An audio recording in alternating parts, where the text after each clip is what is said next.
Hello, this is the chapter reading of Loyalty and Lies, a Spicetopia novel number 6 by Phoebe Alexander. Prologue. Paisley. I reached over to take my husband's hand into mine as the plane taxied down the runway. I can't believe we've never flown anywhere together. Well, we've been busy. Calvin's full lips curled into a succulent smile. I know our lives are only going to get busier, so I wanted to surprise you with a trip of a lifetime to celebrate our anniversary and to give you the honeymoon we never got to take. Well, the Bahamas is definitely a wonderful surprise. I squeezed his hand and closed my eyes as the plane shifted, our weight thrown back as the aircraft ascended into the clouds. He didn't reveal our destination till we arrived at the airport. Good thing it's summer and I packed accordingly. Calvin's smile grew so wide that I could glimpse his straight white teeth. Actually, the Bahamas isn't as much a surprise as where we're staying in the Bahamas. What do you mean? I rested my hand on his knee. Unable to conceal his beaming grin, he reached into his jacket pocket and pulled out a glossy travel brochure. Here's where we're going. My eyes fell to the printed paper, running over the words as my heart began to beat like a drum inside my chest. Spicetopia, where variety is the spice of life? I read, then opened the brochure, perused the pictures, and skimmed the text. What is this place? We were leveling out in the clouds now, and gleaming sun rays filled the cabin of the jet with golden light. Calvin reached over and stroked a finger down my cheek, tilting my chin until he captured my gaze. It's a theme park. For adults. I'm surprised you've never heard of it. Though it's still pretty new. My eyes nearly bulged right out of my head. Theme park? I read the names of some of the attractions. Flying dildo coaster? The Scream House, a BDSM-themed haunted house ride. Oh my God, I can't believe something like this actually exists. If you think the factory is fun, I'm sure Spicetopia is going to blow your mind. He leaned in and brushed his lips against mine, reveling in my excitement. I read a little more about how the park catered to all sexual tastes and specialized in fulfilling fantasies, even boasting about their computer system designed to match visitors looking for similar experiences. Clearing my throat, I leaned back to look at him. Is it going to be fun for you, though? He nodded, biting his bottom lip like it was a decision he hadn't made lightly. I want to experience all of it with you, Paige. He pressed his hand to my lower abdomen, and the warmth of his skin instantly flooded to my core. In less than 6 months, we're going to be welcoming our little one. It's going to be a while before we will get to play like adults again, so why not go all out? Out with a bang, I joked, placing my hand on top of his and admiring the contrast in our skin tones. Even after so many years together, I still thought it was the most beautiful thing ever. Out with a bang, he repeated, his eyebrows waggling. A gangbang if you want. I laughed and playfully batted at his arm. Don't tease me, babe. Chapter 1. Calvin. Once we landed on Great Exuma, Bahamas, we transferred to a small seaplane I'd chartered. A buddy of our boss, Cap, owned it and gave me a great deal. I couldn't believe my eyes as I scanned the beautiful formation of tiny cays laid out in front of us. It looked like the creator had simply tossed a handful of stones and scattered them out randomly across the water, and turned them all into lush green islands placed with sandy beaches.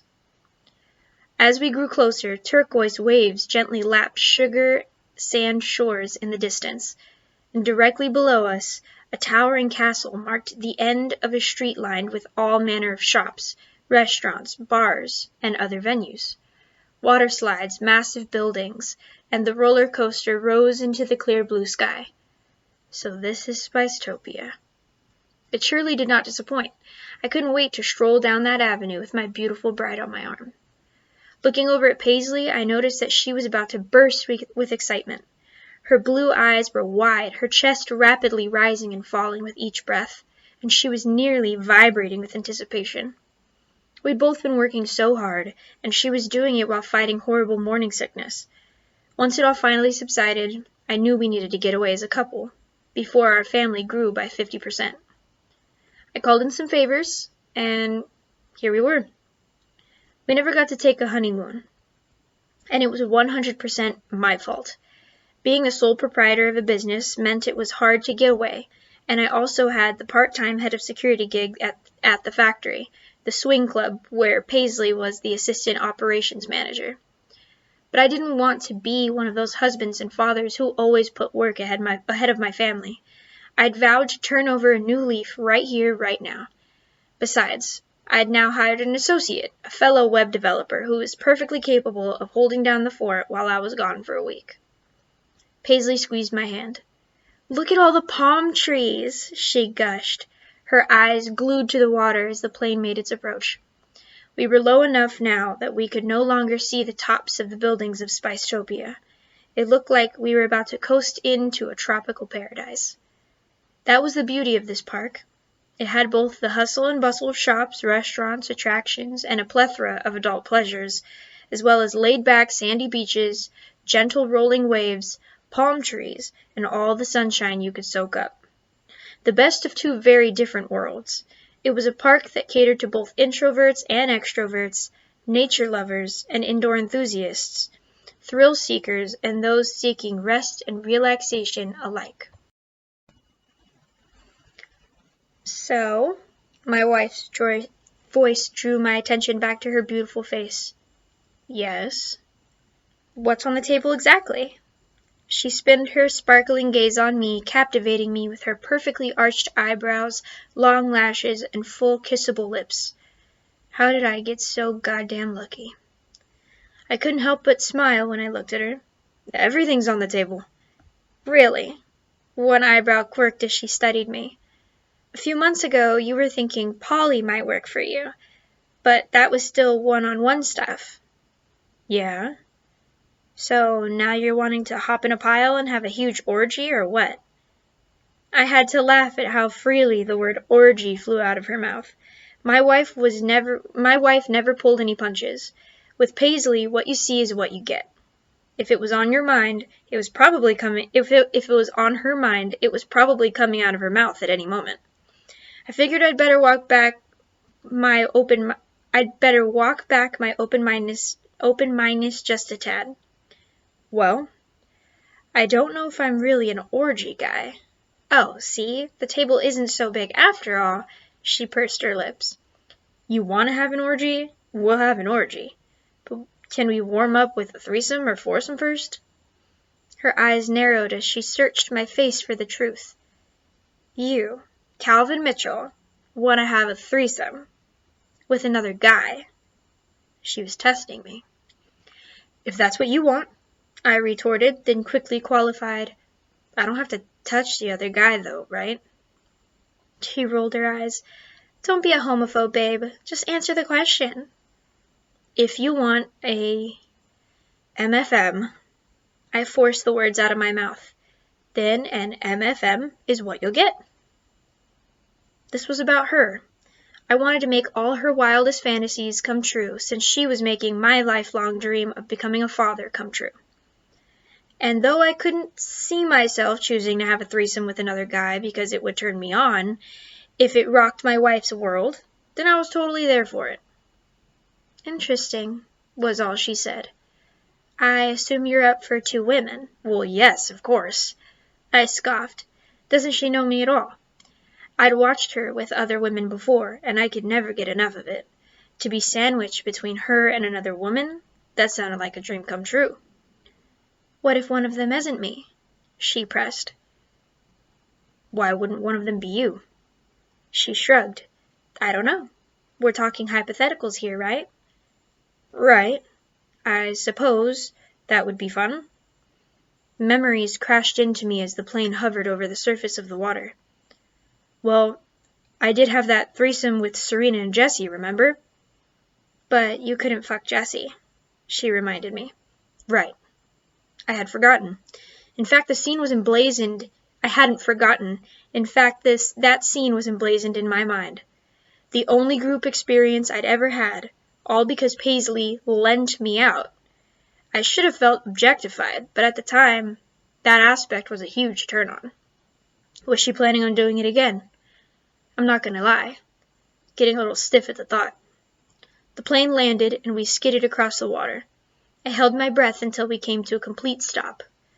Of the two of us, I was definitely the more risk-averse one. Paisley was practically bouncing in her seat as her eyes darted between the window and me. I had no doubt she hoped her thrill-seeking ways would rub off on me this weekend. I would do my best to oblige. Well, what do you think? My eyes swept around the room and then to my wife's. When they landed on her, I found her hands clasped to her face, her eyes wide with awe. She didn't say anything for the longest time, and I almost wondered if the glistening in her eyes was from tears. She wasn't a crier, but pregnancy hormones were definitely wreaking havoc with her emotions from time to time. I was still getting used to it. Is it okay?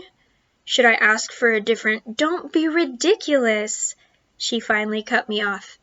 This is the most beautiful place I've ever stayed. She sashayed over to me, swinging her lush hips from side to side, and wrapped her arm around my waist. Come on, let's check out the bedroom. We just stepped inside our villa at the Spicetopia resort, which was on a little island called Starlight Cay. The entry was tiled, with the soft beige marble flooring continuing through the open-concept kitchen with gleaming stainless steel finishes, the elegant dining room, and a cozy living area with a back wall of windows overlooking turquoise water and white sand. It was breathtaking. To our right was a set of French doors that hopefully led to the master suite. I guided my bride toward the doors and flung them open, revealing a spacious room that also overlooked the sea. The bed was massive, with a romantic sheer canopy mounted overhead with a jacuzzi tub, 2 sink vanity, and 2 additional doors lay beyond. Impressive. I nodded and glanced around, soaking it all in, but Paisley had fallen to her knees at my feet, looking up at me with her wide, expressive eyes.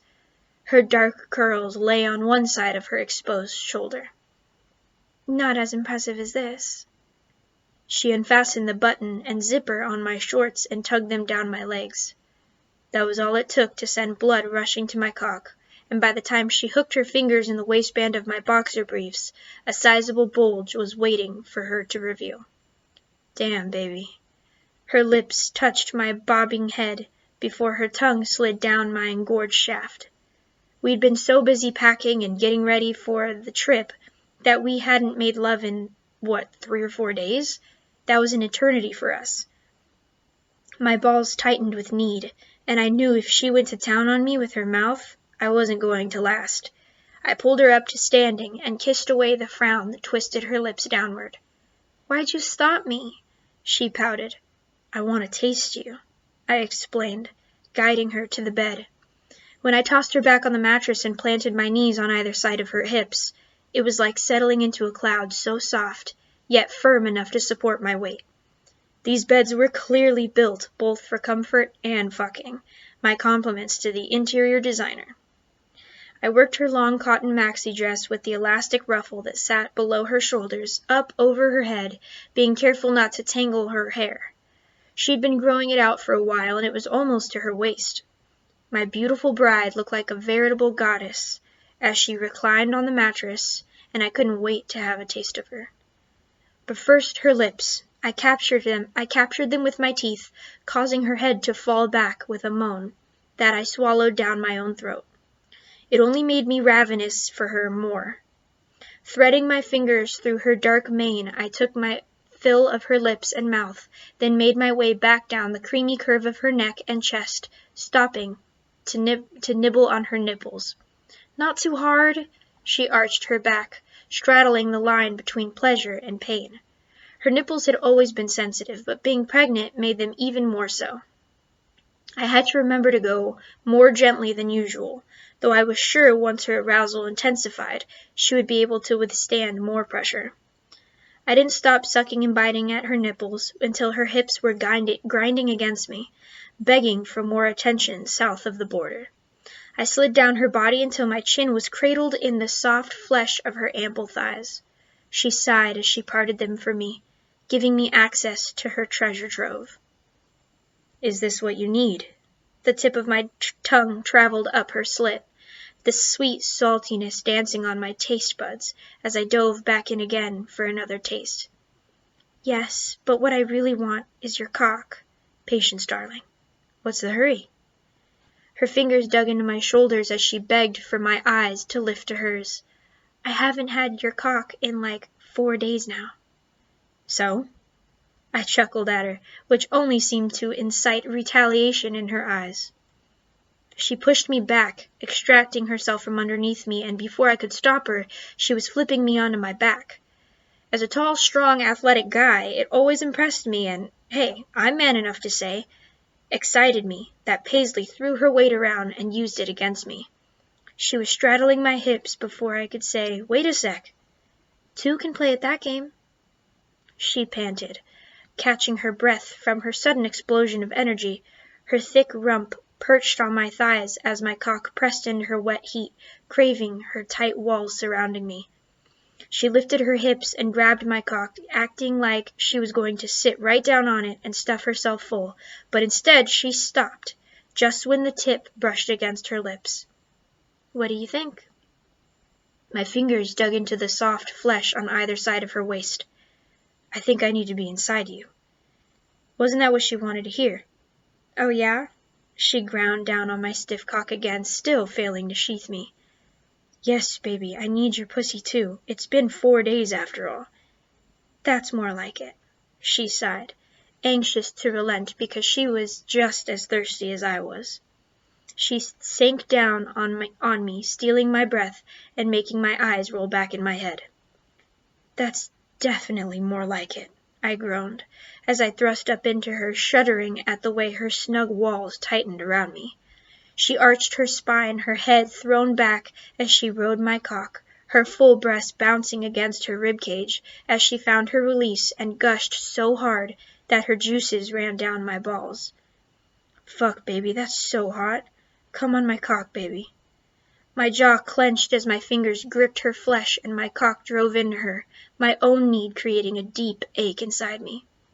She never stopped grinding as I drilled into her, and as she reached her 3rd or 4th climax, I finally exploded, filling her up with my backlog of seed. My other senses dulled as every nerve in my body sang out in rapture, radiating through me from head to toe, from core to extremities with pure pulses of pleasure. When I came to, I saw that my beautiful bride was staring down at me, watching me return to earth, the room, this bed. The look on her face was one of unbridled joy, soaking in my satisfaction and the fact that she'd given it to me, like pouring water on a thirsty sponge. In that moment, I wondered if there was another couple on the planet more into pleasing each other than we were. Thank you.